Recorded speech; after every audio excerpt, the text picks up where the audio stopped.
Even Christ withdrew before he walked, before the miracles, before the multitudes, before the message. He stepped away into silence, into solitude, into the wilderness. And yet today, in a world that worships hustle and constant movement, we forget that the foundation of divine power is stillness. It's not the movement of the feet that brings transformation, but the alignment of the spirit. You see, there is a reason the wise do not travel during mid-July. Not because it's merely hot, but because it's spiritually heavy.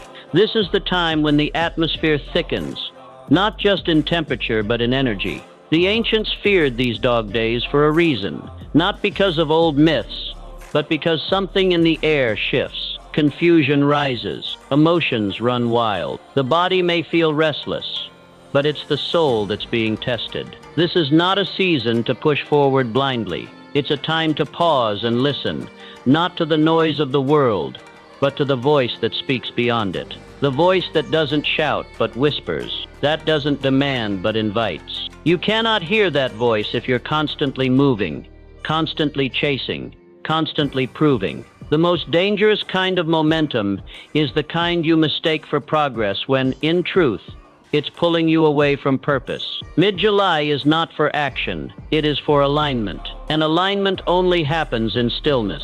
Look at nature. Even the sun scorches differently during this season. Animals retreat, the earth groans, and yet man insists on pushing forward, booking flights, making deals, setting deadlines, unaware of the spiritual resistance rising silently in the background. Even Christ knew that withdrawal was not weakness. It was weaponry. He didn't run from purpose. He paused to prepare for it. And yet we confuse pausing with quitting. We fear silence because we've become addicted to noise. But hear this clearly. Some answers don't come when you ask louder. They come when you get quieter. The dog days demand reflection. They demand discipline. They separate those who are guided by divine rhythm from those ruled by external pressure. Most people crash during this season, not because of fate, but because of misalignment. They run toward outcomes while ignoring instructions. They chase goals while silencing the guidance that only emerges in rest. There is a voice trying to reach you right now, but it cannot compete with your distractions. July is not cursed, but it is coded. It carries signals for those tuned in, not to social media, not to worldly metrics, but to the unseen current that governs everything. You are not being called to slow down for no reason. You are being summoned inward, so you don't collapse outward. Destiny has a pace, and if you violate it, even your greatest talent will become your heaviest burden. The most powerful people don't just know how to move, they know when not to. They discern the hour, they sense the shift, they obey the pause. So step back, withdraw like Christ. Listen more than you speak, and understand that in this sacred stretch of time, not traveling isn't missing out. It's preparing for what's next with spiritual precision. The dog days are not cursed by the heat. They are cursed by ignorance of the spiritual realm. Most people move through this season as if it's just another page on the calendar, unaware that this stretch of time has echoed through ancient and spiritual history as a period of turbulence, testing, and transformation. It's not the sun you should be worried about.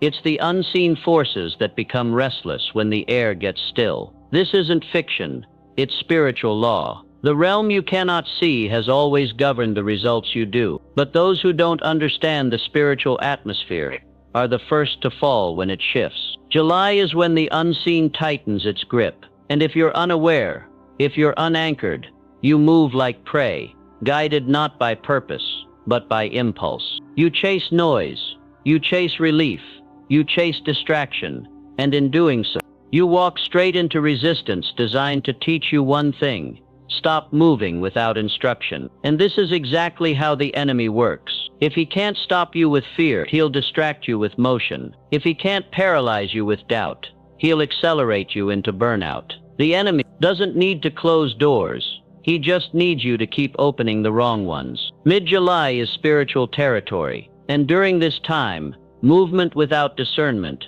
becomes his playground. He loves to see people chasing goals with no grounding, starting journeys with no covering, speaking dreams with no direction, because ambition without anchoring is self-sabotage in disguise. There's a time to speak, a time to act, and a time to wait. And in the dog days, the one who waits wins, because they wait with awareness. They sense the atmosphere. They check the frequency. They don't travel across miles. They travel within. They don't climb mountains.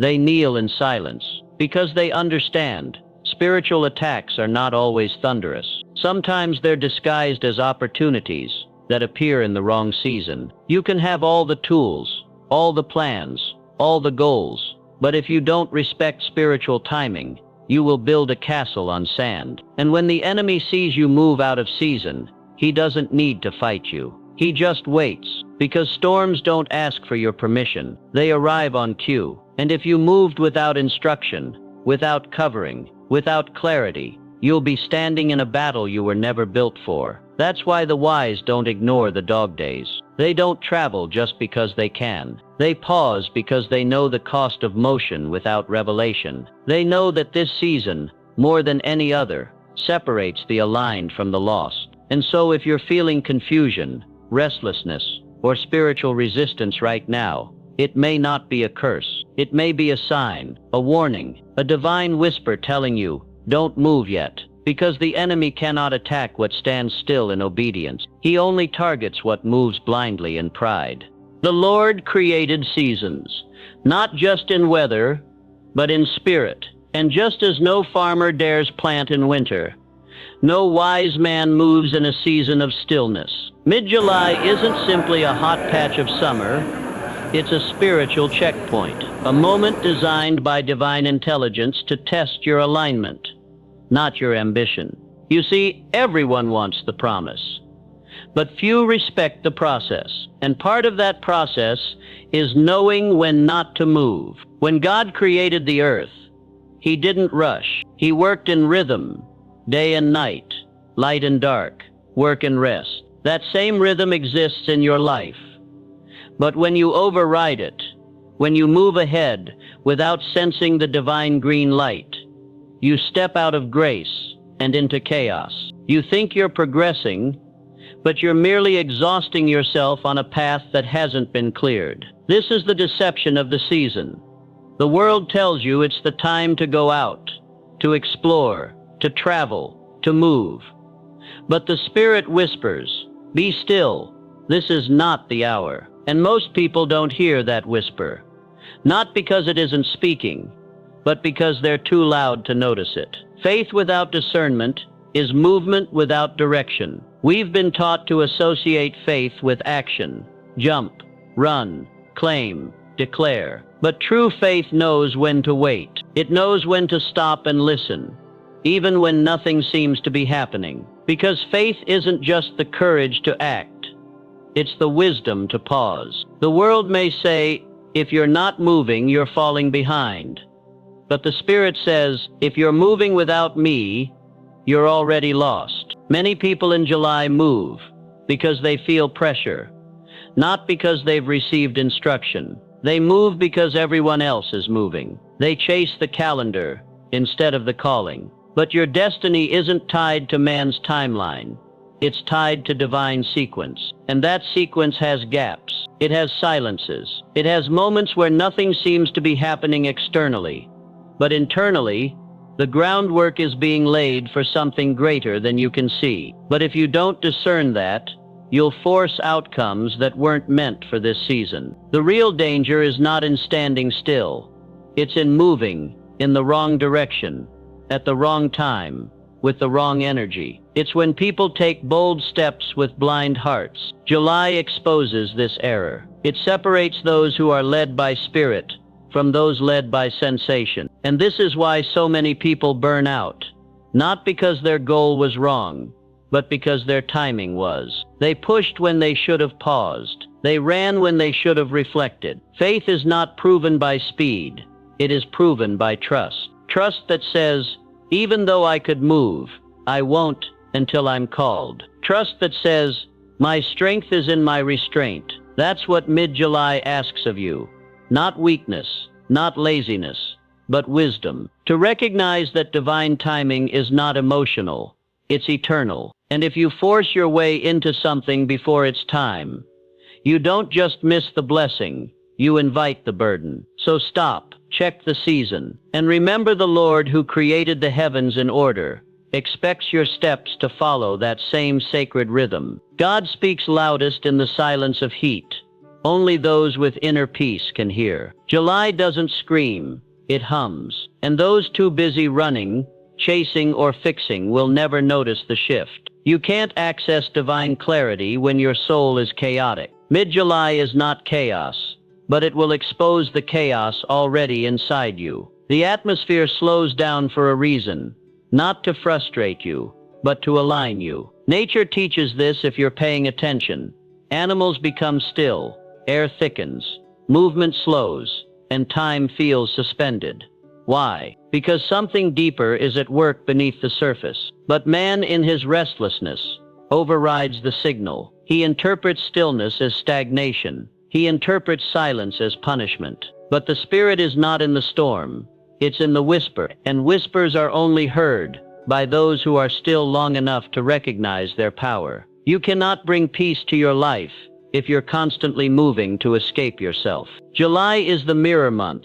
It shows you whether your drive is divine or desperate. The person running the fastest is often the one being chased by their own unrest. But when you pause, when you sit in the heat and silence and choose not to panic, something begins to open. Revelation comes, not from books or podcasts or people, but from the deepest place of the spirit. This is why July breaks some and builds others. The external heat triggers the internal condition, and if your heart is full of noise, you'll miss the invitation into something higher. July is the testing ground.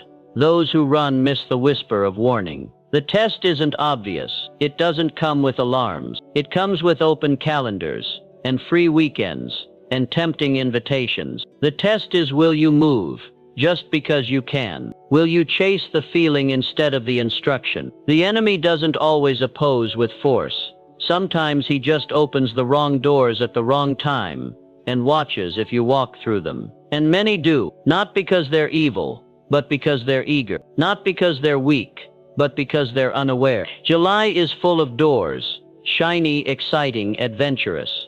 But not all of them are meant for you. Some are distractions dressed as opportunities. And unless you're still enough to hear the no, you'll walk away from your true yes. The wisest people aren't always the ones who know the most. They're the ones who wait the longest before acting. They don't chase moments.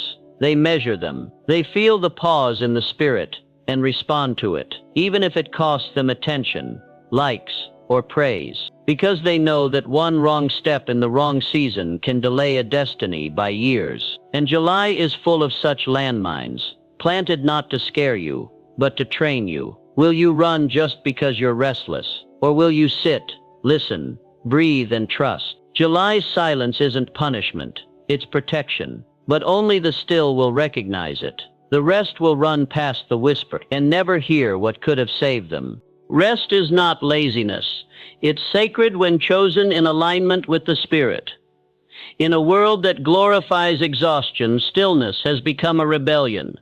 But in the eyes of divine order, it's not rebellion, it's obedience. July brings a unique kind of silence, a divine hush across time, and yet people continue to move like it's business as usual. They confuse rest with retreat, pause with failure, stillness with stagnation. But there are things heaven will not release to a restless soul. The Spirit does not shout over the noise you've created. It waits for silence, for surrender, for stillness. And when you stop, truly stop, not physically, but inwardly, you begin to feel it. The signal, the frequency, the vibration of something higher guiding you, gently, but firmly. But it only comes when you stop trying to be your own God. When you let go of the wheel, even for a moment, and allow divine rhythm to replace human control. This is where July becomes sacred, not for what it gives,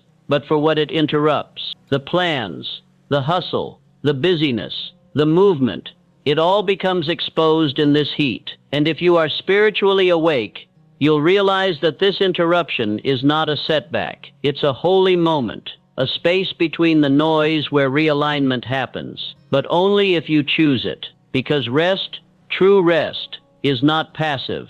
It's powerful. It's not giving up. It's tuning in. Tuning in to the whispers you missed while you were running. Tuning in to the warnings you ignored in the name of progress. Tuning in to the wisdom that only emerges when the noise dies down. That kind of rest is not weakness. It's strategy. Travel may shift your geography, but stillness can shift your destiny. People love to move, to explore new places, meet new people, chase new ideas, but no plane ticket can fly you away from internal disorder. You can change locations, but if your spirit is misaligned, you'll carry confusion to every corner of the world. What July offers is not a new city, but a new clarity. Not motion, but meaning. Not a change of place, but a change of pace. And here's the paradox. Most people think they need movement to grow, but real transformation happens in the still spaces. When everything stops, when nothing makes sense, when the calendar clears and the noise fades, and suddenly, you're face to face with yourself. No distractions, no audience. Just you and the voice that's been waiting for you to slow down and finally listen. This is where destiny shifts. Not in the boardroom, not on the highway, not in the crowded airport, but in the quiet room, with the door closed and your heart open. July doesn't demand a vacation. It demands an inward pilgrimage, a journey into your own silence, where divine instruction lives. You won't find your next breakthrough in motion. You'll find it in the space between your last decision and your next one. And if you miss that space, you'll move again. Too soon, too fast, too blind. So stop, not forever, but long enough. Long enough to let your soul catch up with your schedule. Long enough to know the difference between a good move and a God move. Because one changes your view, the other changes your life. The greatest journeys are not measured in miles, but in mastery of stillness. The world may convince you that the farther you go, the more you grow. But distance traveled means nothing if your soul remains unchanged. July was never meant to be about chasing horizons. It was designed to confront the horizon within. Because real elevation happens not when you take another step, but when you sit still and realize why you're stepping at all. Stillness isn't stagnation, it's surrender. It's you saying, I don't need to move to prove I'm alive. I need to align to ensure I stay alive. The most successful, the most grounded, the most spiritually protected individuals are not the ones who always move.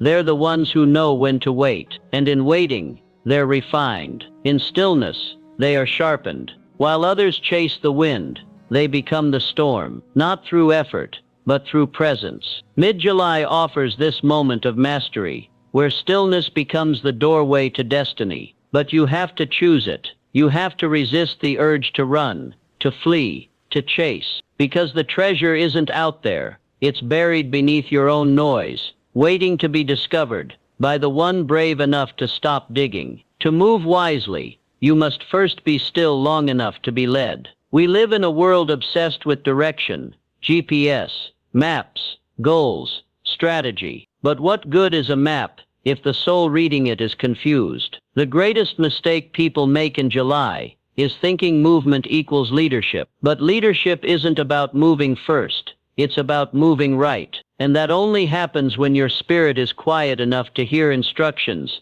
not from the crowd, but from the Creator. Divine direction is never shouted, it's whispered. And if your life is too loud, you'll miss it. Stillness is where divine strategy downloads. It's where your next right step is revealed, not based on emotion, but on eternity. July is your invitation to slow down, tune in, and allow yourself to be led by something bigger than your plans. You don't need another plan. You need a pause, a sacred pause that says, before I go anywhere, I must be sure who's guiding me. Because being led doesn't slow you down. It saves you from running in circles. And in a world addicted to motion, the still soul becomes the most powerful force on the earth.